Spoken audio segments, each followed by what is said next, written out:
Good morning, Barons. I'm John Ballard. And I'm Tucker Brown. So, John, what are your plans for this weekend? We get to host the best competition for show choir, and I'm going to turn our media center into a jazz club.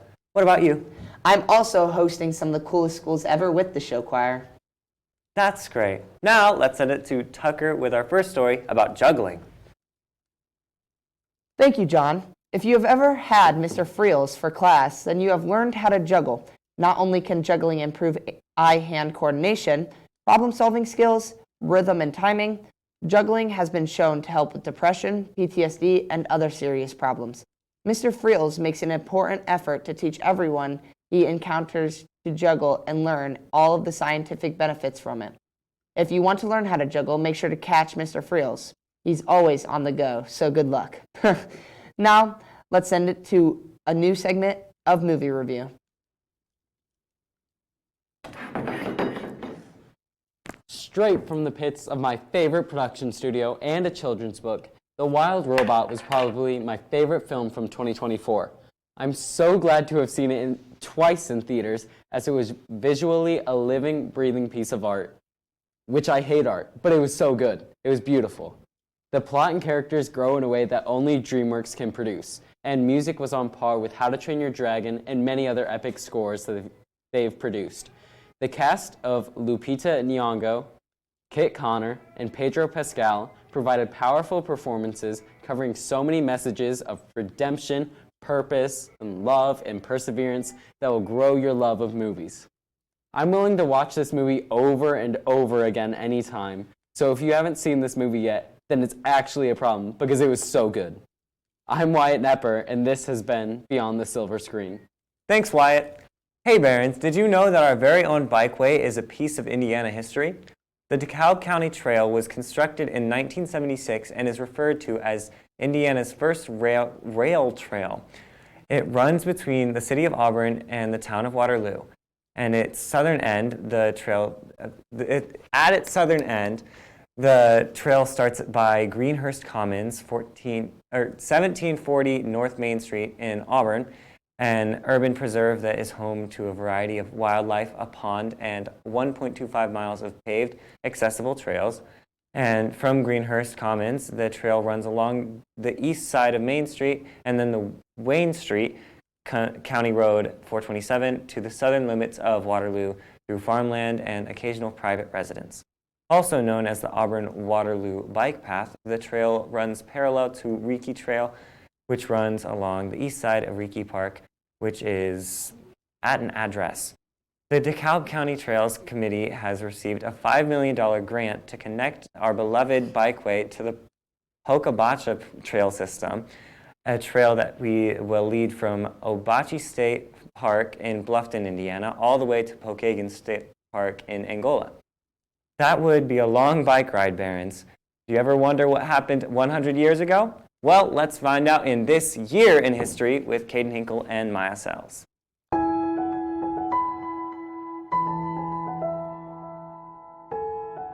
Hey Barons, welcome back to This Day in History. Today on a very special edition, we're going to be talking about what happened 100 years ago in 1925. The first thing that happened was Mount Rushmore was dedicated. Have you ever been, Hinkle? I have not, have you? I have, when I was really little, before I knew who any of the people on Mount Rushmore were. Did you know 100 years ago, in 1925, the first TV station was transmitted? Friels actually watched it himself.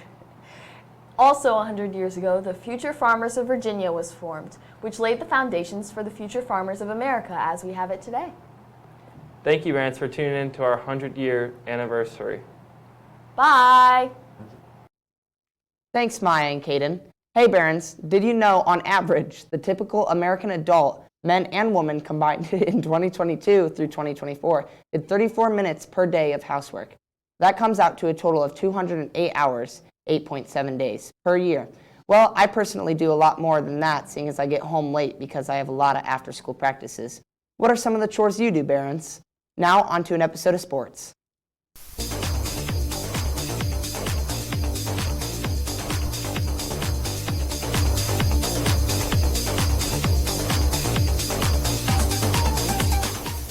Hello Barons, I'm Faith Quaintance and welcome back to sports.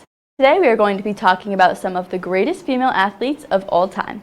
Number 1, we have Serena Williams. Serena Williams is considered by many to be the best tennis player of all time. Ranked number 1 by the Women's Tennis Association for the first time on July 8, 2002, she has since achieved this ranking 6 times. On February 18, 2013, she became the oldest number 1 player in WTA history. As of July 2016, she maintains that top spot at the age of 34. Next up is the legendary U.S. striker Mia Hamm. She is responsible in large parts for the surge in popularity of women's soccer experienced in America in the 1990s. She led Team USA to its historic win at the 1999 Women's World Cup and was named the Women's FIFA World Player of the Year, the first 2 years the award was given. These women are amazing, and I hope you learned a lot. Now, back to the studio. Wow, I love women. Thanks, Faith. Since 4-H began more than 100 years ago, it has become the nation's largest youth development organization. The 4-H idea is simple. Help young people and their families gain the skills needed to be proactive forces in their communities and develop ideas for a more innovative economy. In the late 1800s, researchers discovered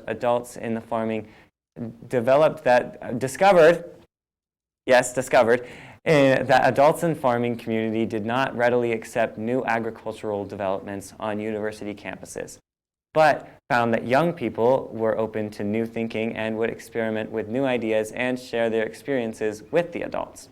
In this way, rural youth programs introduced new agriculture technology to communities. Now, let's send it over to Rapid Fire with our buddies. Plus, it'll be better if they catch it. Like if it's next to where I'm gonna come out.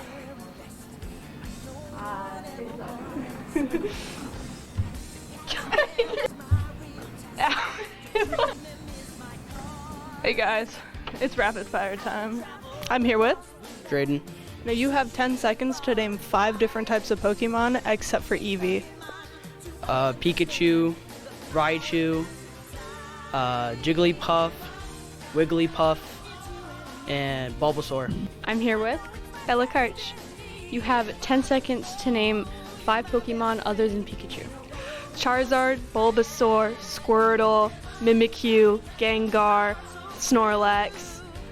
That was 5, right? Yes. You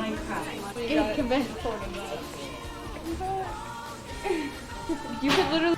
I'm here with Claire. Now you have 10 seconds to name 5 different types of Pokemon except for Squirtle. I have no clue. You don't even want to try? I don't know, like Pikachu. I have no clue. Are you sure? I have no clue. Thank you for trying.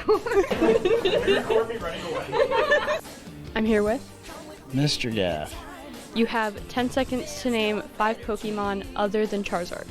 Okay, let's see. Charmander, Squirtle, Blastoise, Pikachu, Raichu, Bulbasaur, Snorlax. Is that? Yes.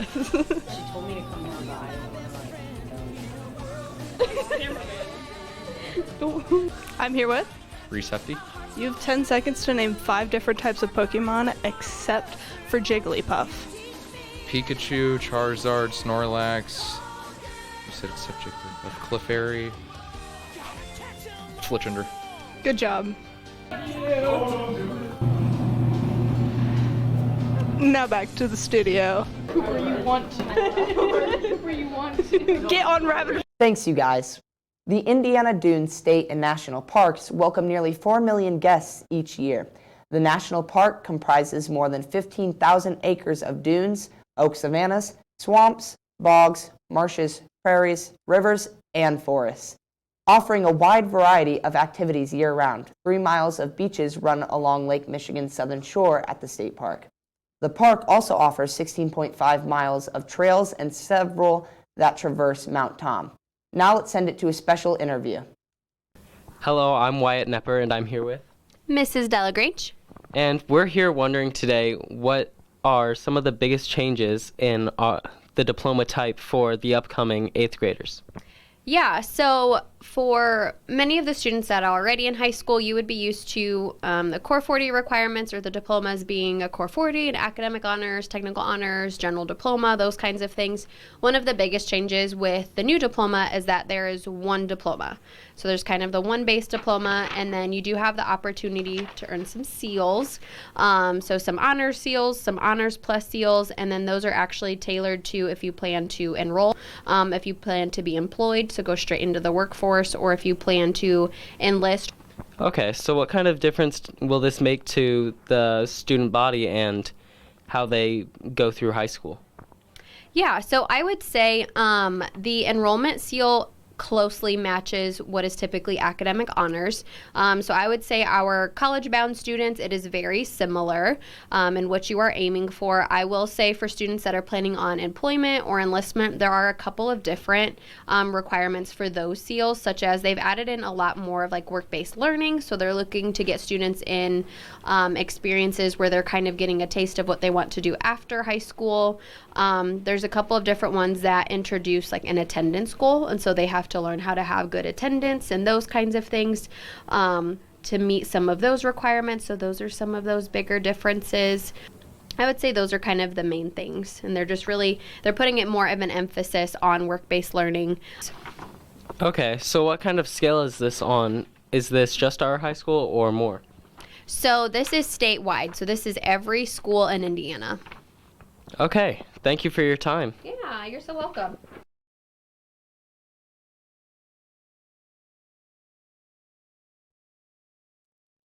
It's been almost 200 years since they roamed free in Indiana, and now bison roam the prairies of Kankakee Sands. It took 2 decades and lots of hard work to restore the prairie there. The Nature Conservancy reintroduced bison to the prairie restoration at Kankakee Sands so that the prairie could once again benefit from these grazers as it did in the past. Now to our favorite segment, Joke of the Day.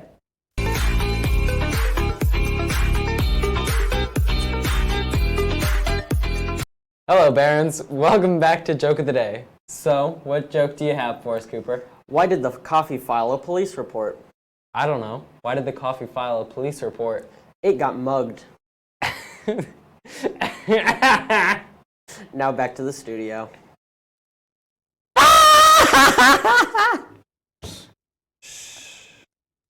Well, that's all we got for you today, Barons. We hope you have a great weekend, and Bye!